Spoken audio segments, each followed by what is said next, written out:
কিন্তু বর্তমানে আবার পুনরায় নতুন জব কার্ডের জন্য আবেদন কিন্তু শুরু হয়ে গেছে এবং এখন বর্তমানে আপনি যদি জব কার্ডের ফর্মটা ফিল আপ করে আপনি জমা করে দেন সেক্ষেত্রে এখন খুব তাড়াতাড়ি ফাস্ট কিন্তু জব কার্ড কিন্তু স্যাংশন করে দেওয়া হচ্ছে।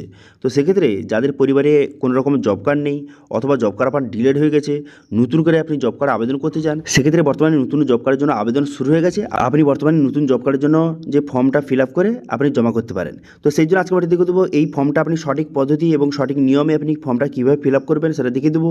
ফর্মের সঙ্গে কোন কোন ডকুমেন্টস আপনাকে অ্যাটাচ করে জমা করতে হবে, কোথায় জমা করবেন, কতদিনের মধ্যে জব কার্ডটি আপনার অ্যাপ্রুভ হয়ে যাবে, জব কার্ডটি আপনি কীভাবে পাবেন, কীভাবে ডাউনলোড করবেন, এখন বর্তমানে জব কার্ড হয়ে যাওয়ার পর অনলাইন থেকে ডাউনলোড করতে পারবেন, কীভাবে করবেন, সমস্ত কিছু এই ভিডিওতে আপনাদের স্টেপ বাই স্টেপ দেখিয়ে দিচ্ছি। সেই জন্য ভিডিওটা প্রথম থেকে শেষ পর্যন্ত অবশ্যই দেখবেন মনোযোগ সহকারে এবং আমাদের চ্যানেলে প্রথমবার ভিজিট করে থাকলে আমাদের চ্যানেলটিকে সাবস্ক্রাইব করে রাখুন এবং পাশে থেকে বেল আইকনটিকে অবশ্যই প্রেস করে রাখুন। তো চলুন আজকে ভিডিওটা শুরু করা যাক। তো প্রথম দেখতে পাচ্ছেন এই যে জব কার্ডের আবেদনপত্র ফর্মটা আপনি কীভাবে ফিল আপ করবেন আপনারা ভালো করে মনোযোগ সহকারে দেখে নিন। এখানে বলা হয়েছে যে ব্লক, এখানে ব্লকের নাম বসাতে হবে। তো সেক্ষেত্রে আপনারা ব্লকের নামটা বসিয়ে নেবেন।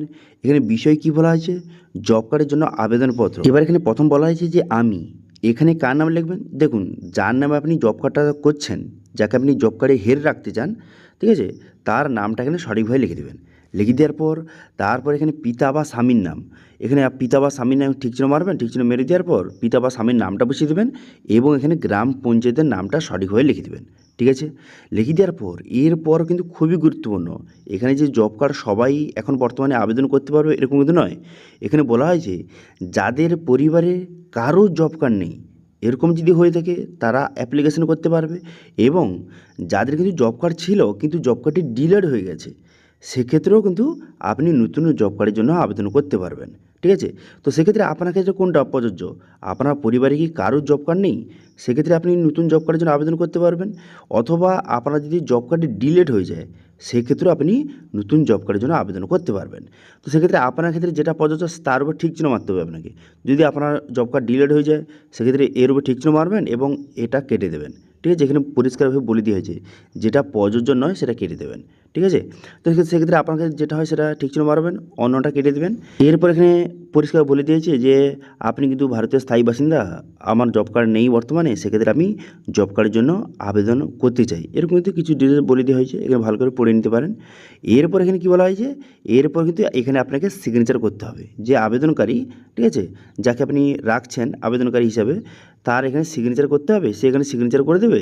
সিগনেচার করে দেওয়ার পর তারপরে তার পুরো নাম, তার পুরো নামটা কিন্তু বসিয়ে দিতে হবে। এখানে কিন্তু সিগনেচার করবে, সিগনেচার করে নেওয়ার পর তারপরে তার পুরো নামটা এখানে সঠিক বসিয়ে নেবেন এবং তার মোবাইল নাম্বার, এখানে তার মোবাইল নাম্বারটা সঠিকভাবে কিন্তু বসিয়ে নিতে হবে। ঠিক আছে, তো সেক্ষেত্রে তার পুরো নামটা লিখে দেবেন, লিখে দেওয়ার পর মোবাইল নাম্বারটা এখানে সঠিকভাবে লিখে দেবেন। কোন মোবাইল নাম্বার, যেটা আধার কার্ডের সঙ্গে লিঙ্ক রয়েছে সেই মোবাইল নাম্বারটা দিলে ভালো। ঠিক আছে, তারপর তারিখ, যেই তারিখে আপনি কিন্তু ফর্মটা জমা করবেন সেই তারিখটা এখানে সঠিকভাবে কিন্তু লিখে দিতে হবে, সেই তারিখটা সঠিকভাবে লিখে দেবেন। এবার কী কী ডকুমেন্টস লাগবে, কার কার ডকুমেন্টস লাগবে সেটা একটু পরে আপনাদের জানিয়ে দিচ্ছি, বলে দেওয়া হয়েছে কী কী ডকুমেন্টস লাগবে, তবে এখানে বিস্তারিত আপনাদের পরে জানিয়ে দিচ্ছি কার কার কোন কোন ডকুমেন্টস লাগবে সেটা কিন্তু একটু পরে জানিয়ে দিচ্ছি। এরা গেলো প্রথম পেজের কাজ। এরপর কিন্তু আরও দুটো পেজ কিন্তু রয়েছে। ঠিক আছে, এবার সেকেন্ড পেজে চলে আসবেন। সেকেন্ড পেজে বলা হয়েছে যে পারিবারিক তথ্য সংগ্রহের ফর্ম। এবার এটা কিন্তু আপনাকে ফিল আপ করতে হবে।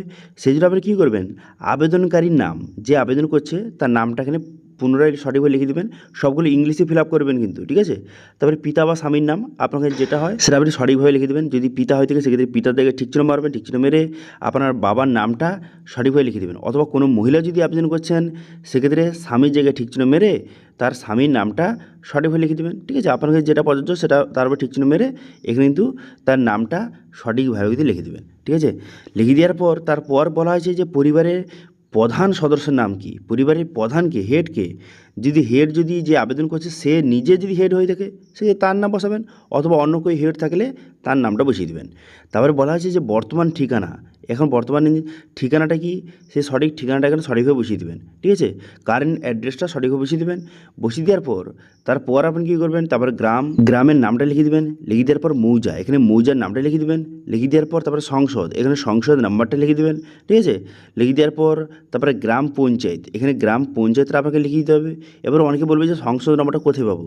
দেখুন সংশোধন নাম্বারটা হচ্ছে আপনার এলাকায় যে মেম্বার রয়েছে তার কাছে পেয়ে যাবেন সংশোধন নাম্বারটা, সেই নাম্বারটা বসিয়ে দেবেন। তারপরে গ্রাম পঞ্চায়েত, তারপরে ব্লক, তারপরে জেলার নাম, তারপরে পিনকোডটা সঠিকভাবে বসিয়ে দেবেন। ঠিক আছে, বসিয়ে দেওয়ার পর তারপর আপনি কী করবেন, তারপর বলা হয়েছে যে পরিবারের সদস্যদের তথ্য কিন্তু আপনাকে বসাতে হবে। অর্থাৎ পরিবারে যতজন সদস্য রয়েছে যাদের কিন্তু 18+ বয়স, ঠিক আছে, তাদের কিন্তু ডিটেলস আপনাকে বসাতে হবে। সেই জন্য আপনি কী করবেন, এখানে পরিবারের তথ্য সদস্যের নাম এখানে কী করবেন, প্রথম কার নাম রাখবেন, যে আবেদন করছে, কিন্তু যে যার নামে আবেদন করছেন তার ডিটেলস কিন্তু প্রথম রাখবেন। সেক্ষেত্রে তার নাম বসিয়ে দিবেন, বসিয়ে দেওয়ার পর তার জন্ম তারিখ বসিয়ে দিবেন, তার জেন্ডারটা এখান থেকে সিলেক্ট করবেন। তারপরে এখানে এসসি ওবিসি যেই ক্যাটাগরি হয়ে থাকবে সেটা লিখবেন। তারপরে ভোটার কার্ড নাম্বার লিখবেন, তারপরে আধার কার্ড নাম্বার লিখবেন, তারপরে আধার কার্ডের সঙ্গে কোন মোবাইল নাম্বার লিঙ্ক রয়েছে সেই মোবাইল নাম্বারটা লিখে দেবেন। লিখে দেওয়ার পর ব্যাংকের তথ্য, যেমন কিন্তু ব্যাংকের নাম অথবা শাখার নাম অথবা আইএফসি কোড এবং অ্যাকাউন্ট নাম্বারটা এখানে সঠিকভাবে লিখে দেবেন। এখানে একটু পেজের বাইরে গেলেও কোনো সমস্যা নেই, ঘরের বাইরে গেলে কোনো সমস্যা নেই। ঠিক আছে, এরপরে তার যদি কোনো স্ত্রী থাকে অথবা কোনো মহিলা যদি আবেদন করছে সেক্ষেত্রে তার স্বামীর ডিটেলস বসাবেন। তারপরে তার কোনো ছেলে যদি থেকে থাকে 18+, এইসব ডিটেলস কিন্তু একে একে সঠিকভাবে বসিয়ে নেবেন। 18+ যাদের বয়স তাদের ডিটেলসগুলি একে একে বসিয়ে নেবেন। ঠিক আছে, বসিয়ে নেওয়ার পর এখানে কিন্তু পরিষ্কারভাবে বলে দিয়েছি যদি কোনো তথ্য আপনি ভুলভাল বসান সেক্ষেত্রে কিন্তু আপনার বিরুদ্ধে আইনি পদক্ষেপও নেওয়া হতে পারে, এখানে বলে দিয়েছে। সেই জন্য সঠিকভাবে আপনি ডিটেলসগুলি বসাবেন। আচ্ছা, এবার বলা হয়েছে যে আবেদনকারীর স্বাক্ষর, যে আবেদন করছে তার স্বাক্ষর এখানেও করতে হবে এবং তার পুরো নাম, এখানে পুরো নামটা এখানে সঠিকভাবে লিখে দেবেন। ঠিক আছে, লিখে দেওয়ার পর ব্যাস আর আপনার কোনো কিছু করতে হবে না এই ফর্মে। এগুলো কিন্তু অফিস ফিল আপ করবে, অফিস কিন্তু এখানে আপনার নাম লিখবে এবং অফিস কিন্তু এখানে যে স্ট্যাম্প কিন্তু মারবে। ঠিক আছে, এরপরে চলে আসবেন 3 নম্বর পেজে। টোটাল 3টি পেজ, সেই জন্য এই 2 নম্বর পেজ হয়ে গেল কমপ্লিট। এবার চলে আসবেন 3 নম্বর পেজে। 3 নম্বর পেজে দেখতে পাচ্ছেন যে আধার কনসার্ন ফর্ম, এটা কিন্তু আধার কনসার্ন ফর্ম। সেক্ষেত্রে আপনার নাম এখানে লিখে দেবেন। লিখে দেওয়ার পর যদি জব কার্ড নাম্বার আপনার থেকে থাকে কাছে সেক্ষেত্রে জব কার্ড নাম্বার লিখবেন, যদি না থেকে থাকে সেক্ষেত্রে লেখার দরকার নেই। তারপরে এখানে আধার নাম্বার, আপনার আধার কার্ডের নাম্বারটা সঠিকভাবে লিখে দেবেন। যে আবেদন করছে তার আধার কার্ড নাম্বার বসিয়ে দেবেন। বসিয়ে দেওয়ার পর তারপর আপনি কী করবেন, তারপর এখানে সিগনেচার, এখানে সিগনেচার যে আবেদনকারী তার সিগনেচার করবে সেখানে। করে দেওয়ার পর তার নাম, এখানে পুরো নামটা লিখে দেবে। লিখে দেওয়ার পর তারপর ডেট, যেই তারিখে জমা দেবেন ফর্মটা সেই ডেটটা কিন্তু লিখতে হবে। ঠিক আছে, এবার বলে রাখি এবার বাংলায় রয়েছে এটা, এবার আপনি ইংলিশ বাংলা যে কোনো একটা ফিল আপ করবেন। এবার মেন কথা এই ফর্মের সঙ্গে কী কী ডকুমেন্টস অ্যাটাচ করতে হবে দেখুন এখানে কিন্তু পরিষ্কার বলে দেওয়া হয়েছে কী কী ডকুমেন্টস অ্যাটাচ করতে হবে। প্রথমত ভোটার কার্ড, ভোটার কার্ড সবার কিন্তু যতজন সদস্য আপনি অ্যাড করলেন সবার ভোটার কার্ডের জেরক্স, সবার আধার কার্ডের জেরক্স, এরপর ব্যাঙ্ক অ্যাকাউন্টের জেরক্স, কার যে হেড কিন্তু যাকে যে আবেদন করছে তার ব্যাঙ্ক অ্যাকাউন্টের জেরক্স এবং জাতিগত শংসাপত্র অর্থাৎ এসসি ওবিসি সার্টিফিকেট সবার কিন্তু লাগবে যদি থেকে থাকে। এবার যে যার ডকুমেন্টসের নিচে সে তার সিগনেচার করবে। ঠিক আছে, যার যার ডকুমেন্টসের নিচে সে নিজে কিন্তু সিগনেচার করে এই ফর্মের সঙ্গে অ্যাটাচ করবেন। সেক্ষেত্রে এর সঙ্গে অ্যাটাচ করবেন করে কিন্তু বর্তমানে ব্লক অফিস অথবা পঞ্চায়েত অফিসে কিন্তু জমা নিচ্ছে। ঠিক আছে, এখন বর্তমানে পঞ্চায়েত অফিসে কিন্তু পুনরায় জমা নেওয়া শুরু হয়েছে। এবার অনেকে বলবে যে কেন আবার হঠাৎ শুরু হলে, কেন বন্ধ হয়ে গেছিলো? তো সেক্ষেত্রে বললে কি, বর্তমানে আপনারা জানেন যে যাদের এখন বর্তমানে ইমার্জেন্সি জব কার্ডের প্রয়োজন রয়েছে তাদের জন্য কিন্তু বর্তমানে জব কার্ড কিন্তু ফর্মটা জমা নেওয়া হচ্ছে। কারণ হচ্ছে বর্তমানে আপনারা জানেন যে প্রধানমন্ত্রী আবাস যোজনার বাড়ি অনেকে ঢুকছে। তো সেক্ষেত্রে অনেকে দেখা যাচ্ছে তাদের মধ্যে বহু মানুষের জব কার্ড কোনো কারণে ডিলেট হয়ে গেছে, জব কার্ড নেই, এরকম বিভিন্ন রকম সমস্যা কিন্তু তারা পড়েছে।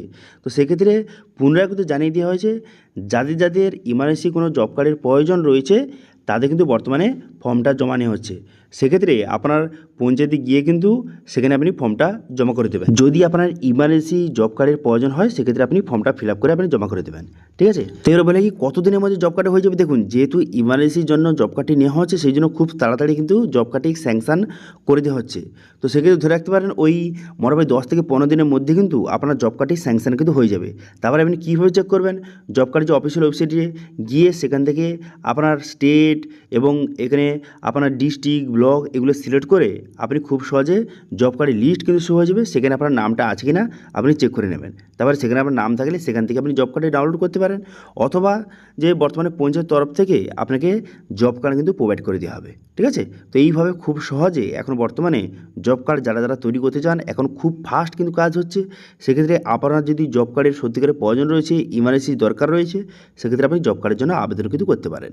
ঠিক আছে, তো এটি ছিল আজকে আপডেট। ভিডিও ভালো লাগলে ভিডিওকে লাইক করবেন এবং ভিডিও কিন্তু বন্ধুর সঙ্গে শেয়ার করে দেবেন এবং আমাদের চ্যানেলে প্রথমবার ভিজিট করে থাকলে আমাদের চ্যানেলটিকে সাবস্ক্রাইব করে রাখুন এবং